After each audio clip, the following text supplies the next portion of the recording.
Okay, so you sent us a ton of info about something called blocklets. Yeah, The blocklets. name alone, uh, It is pretty catchy. it got me curious, I gotta say. And it actually gives you a good idea of what they are, too, from what you've shared. It seems like you're really interested in building for the decentralized web, things like DApps, maybe even Web3. Yeah, yeah. And that's what blocklets are for, to make it way easier. That's exactly right. The DApp world is fascinating, but the technical side can be a little daunting. Yeah. Are blocklets like a shortcut then? I mean, yeah, they can definitely be a shortcut, but it's like a really powerful shortcut. Think of it this way. Building a traditional app is like building a house, like from scratch, brick by brick. You got to lay the foundation, you got to build the walls, you got to wire the electricity. It's a whole thing. Oh, yeah. Blocklets are more like prefab units. They come with a lot of the essential components already built in, so you don't have to start from zero every time.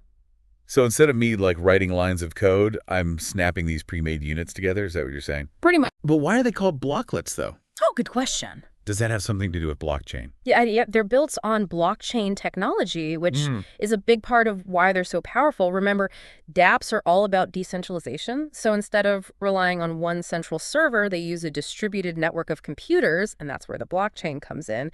It provides the secure, transparent, and tamper-proof infrastructure that dApps need. Okay, so blockchain is the foundation, and blocklets are like the building blocks on top of that. Exactly. But what makes them different from using like traditional microservices or APIs? Aren't those reusable components too? Yeah, you're right. Microservices and APIs are definitely reusable, but they're more like individual tools in your toolbox. Okay. Blocklets are more like, a fully equipped workshop. They come with a whole suite of features that address different aspects of dApp development. Like what kind of features? What are we talking about? So the stuff you sent mentioned things like user authentication, data storage, payment processing, even AI integration and SEO optimization, all things that dApp developers would typically have to build themselves, which can be, as you can imagine, very time-consuming and complex. Yeah. But blocklets give you these functionalities right out of the box, so you can really focus on the unique aspects of your application. So it's like having a team of experts handling all the behind-the-scenes stuff, so I can just focus on the creative side of building the DApp. That's a great analogy. I like that. Plus, blocklets are framework agnostic, meaning you're not locked into using a specific programming language or development environment. Right. You can use the tools that you are already familiar with, whatever you prefer. This is starting to sound really appealing, even for someone like me who's not really a coding expert. Right. But you mentioned AI integration. Is that something that I could actually use? Absolutely. Blocklets make AI integration surprisingly straightforward. One of the articles you sent even talked about the, what was it called? The AGNE framework. Yeah. It's designed to simplify AI integration within blocklets. So even if you're not an AI specialist, you can still leverage the power of AI in your dApp. That's amazing. I'm already starting to think of the possibilities. That's the spirit, and that's what blocklets are all about, opening up dApp development to a wider audience. So we keep saying that blocklets are modular and composable. Right. Can you break that down a bit more? What does that actually mean? Sure. So modularity means that each blocklet is kind of self-contained. They have clear functionalities like Lego bricks. Each one has its own specific purpose. And composability means you can snap these bricks together in different ways to create different structures, or in our case, different dApps. You can add or remove blocklets as needed, and they'll work together seamlessly. So I could like build a DApp by combining a blocklet for user authentication with a blocklet for payment processing and another one for, say, content management. Exactly. And if later on you decide you want to add a feature like AI-powered personalization, you can just integrate an AI blocklet into your existing setup. It's all about flexibility and adaptability. So it's not just about having these pre-made components. It's about having a system that lets you easily connect them, configure them, customize them.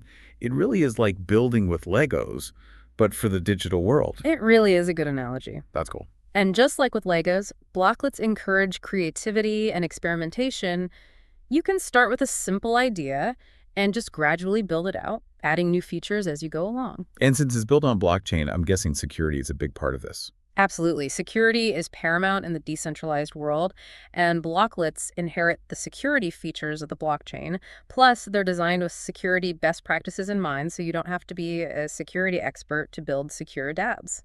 This is all starting to paint a really interesting picture, but I have a feeling we've only just scratched the surface here. You're right, there's a lot more to explore. Okay.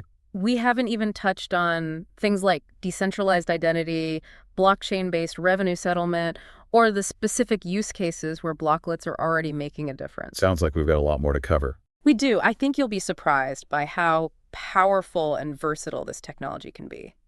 Well, let's get into it then. Yeah. So last time we were talking about how blocklets are these prefab units for building DApps and how they leverage the security and transparency of blockchain technology. Yeah.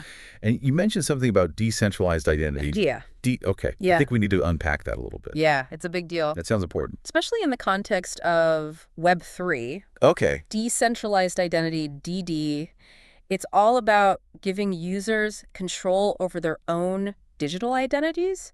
So instead of relying on big tech companies like Google or Facebook to manage our identities, we can use blockchain technology to create these self-sovereign identities that we actually own and control. So instead of having separate logins for every website or app, Yeah. I'd have one decentralized identity that I manage myself. Exactly. And with blocklets, integrating DD into your DApp is actually a lot simpler than you might think. The ArcBlock platform, which is where blocklets come from, has built-in support for DD. So developers don't have to create these complex identity management systems from scratch. They can just plug in a blocklet and go. That sounds way less intimidating than trying to code all that yourself. Right. I guess this ties into the whole idea of data privacy and security, which is a big concern these days. Absolutely. Did you decide what information you share and with whom? You're not at the mercy of some big corporation that might sell your data or get hacked. It's a much more user-centric approach to identity. And blocklets make it easier for developers to build dApps that embrace this approach. Exactly. They give you the tools and the infrastructure you need to create dApps that are aligned with those core values of Web3, user control, data ownership, transparency. You also mentioned last time something about blockchain-based revenue settlement. Yes. That one really piqued my curiosity. Can we dig into that a bit more? Sure, it's actually one of the most exciting developments in the blocklet ecosystem. The idea is to create a system where developers get rewarded based on how much their blocklets are actually used. Oh. So the more popular a blocklet becomes, the more its creator benefits financially. So it's like a built-in incentive system to encourage developers to create high-quality, useful blocklets. Exactly. It creates this more sustainable ecosystem where the best blocklets rise to the top, based on their value and their utility. Yeah. Win-win for developers and DApp users. I like that. It reminds me of open source software where the best projects attract the most contributors and users. Yeah. But in this case, there's also a financial reward tied to it. Exactly. Yeah. It's leveraging the power of the community and incentivizing innovation in the DApp space. And it's all powered by blockchain. So we talked about decentralized identity, blockchain-based revenue settlement, all these possibilities. But are there any dApps actually using blocklets right now? While the stuff you shared didn't mention specific companies or projects using blocklets, it did highlight a few use cases that show how versatile they are. One of the articles talked about a payment kit blocklet that lets developers easily process payments in different cryptocurrencies across different blockchains even. That sounds really useful, especially for dApps in that DeFi space where interoperability is so important. Yeah. Exactly. Yeah. But the use cases go way beyond just DeFi. You can use blocklets to build all kinds of dApps. Everything from decentralized marketplaces and social networks to supply chain management systems and identity verification platforms. It really does feel like the possibilities are endless. Yeah. But building a dApp, even with blocklets, still requires some technical know-how, right? True, but one of the goals of the Blocklet project is to make DApp development as accessible as possible. So they've actually created a whole ecosystem to support developers at all levels. Okay. There are templates, documentation, a really active community forum, and even no-code tools like Blocklet Studio. No-code tools. You're saying I could build a dApp without writing code? That's the idea. Blocklet Studio gives you this visual drag-and-drop interface where you can assemble blocklets and create these basic dApps without knowing any programming languages. Wow, that's impressive. Yeah. It really democratizes the whole process of building for the decentralized web. That's exactly what blocklets are all about, empowering more people to participate in creating this more open, more equitable, more user-centric internet. It's a powerful tool for anyone who wants to build for the future of the web. I'm really getting excited about this. It feels like we're on the edge of a major shift in how we think about building and using applications. I agree. Blocklets really represent a paradigm shift in app development. They're moving away from that traditional centralized model and embracing this more modular, decentralized, user-centric approach. It's a big change, and it's happening now. And it sounds like we're just getting started. Yeah. I can't wait to see what the future holds for Blocklets and for all the DApps they made possible. Me too. There's so much potential here. I think we're just scratching the surface of what's possible. Well, on that note, why don't we take a short break and gather our thoughts? Sounds good. And then we'll come back and wrap up this deep dive and try to make sense of what it all means for the future of the web. Sounds like a plan. All right, we're back.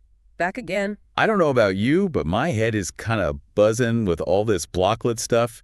It's like we're getting a sneak peek at the future of the internet. It is pretty exciting. It is exciting, but as we wrap up this deep dive, I want to zoom out even further. Okay. What does all this mean for, like, the average person? You know, someone who might not be a developer or a tech expert, but just uses the internet every day. That's a great question. And honestly, it's important to remember that all of this tech is really about people. Blocklets, DApps, Web3, it's all about making a better experience online for everyone. Okay, paint me a picture then. What does that better experience look like? Well, imagine a web where you're in control of your own data, where you can easily move between different platforms and services without creating a new account every time, where you can trust that your information is safe and that no one's tracking you or trying to exploit you. Okay, so that sounds pretty utopian, but is it actually achievable? I think so, and blocklets are a big part of making that happen. They give us the tools and the infrastructure to build a more decentralized, user-centric web. And listen, it's not going to happen overnight, Right. but the pieces are starting to fall into place. So to sum it up, blocklets aren't just a cool new trend. They're part of this bigger shift towards a more open, equitable, and empowering internet. That's a great way to put it. It's a tool for change, a way to move that balance of power away from the big tech companies and give it back to the people. And that's a change worth fighting for. But I think there's one more thing we need to talk about. We've been discussing the technical side of blocklets, but what about the human side? What do you mean? Well, any technology can be used for good or bad. How do we make sure that blocklets are used to make a better future and not just, more advanced ways to track us or manipulate us? That's a good question, and it's one that the whole tech community really needs to be thinking about. It's not just about the tech itself, but the values behind it. Right. The intentions. We need to be aware of the ethical implications of what we build and make sure we're creating a web that benefits everyone, not just a few. So it's not just writing code, it's writing a better future. Exactly, and that requires, collaboration, being open to discussing these things, and a willingness to challenge the status quo. It's not easy, but it's a challenge worth taking on. I think we've covered a lot of ground in this deep dive. We started with a simple question. What are blocklets? Right. And we ended up exploring a whole new vision for the internet. It's been a journey. It has been a journey, and I really hope our listener now understands not just what blocklets are, but what they represent. Me too. And who knows, maybe this deep dive will inspire someone out there to build the next great DApp using blocklets. That would be amazing. The decentralized web needs more creators, more innovators, more people pushing the boundaries. So to our listeners, if you're feeling inspired, go build something amazing. The future of the web is in your hands. And remember, the world of blocklets is always evolving. Stay curious, keep learning, and don't stop exploring. That's great advice. Thanks for joining us on this deep dive into blocklets. Until next time, happy building.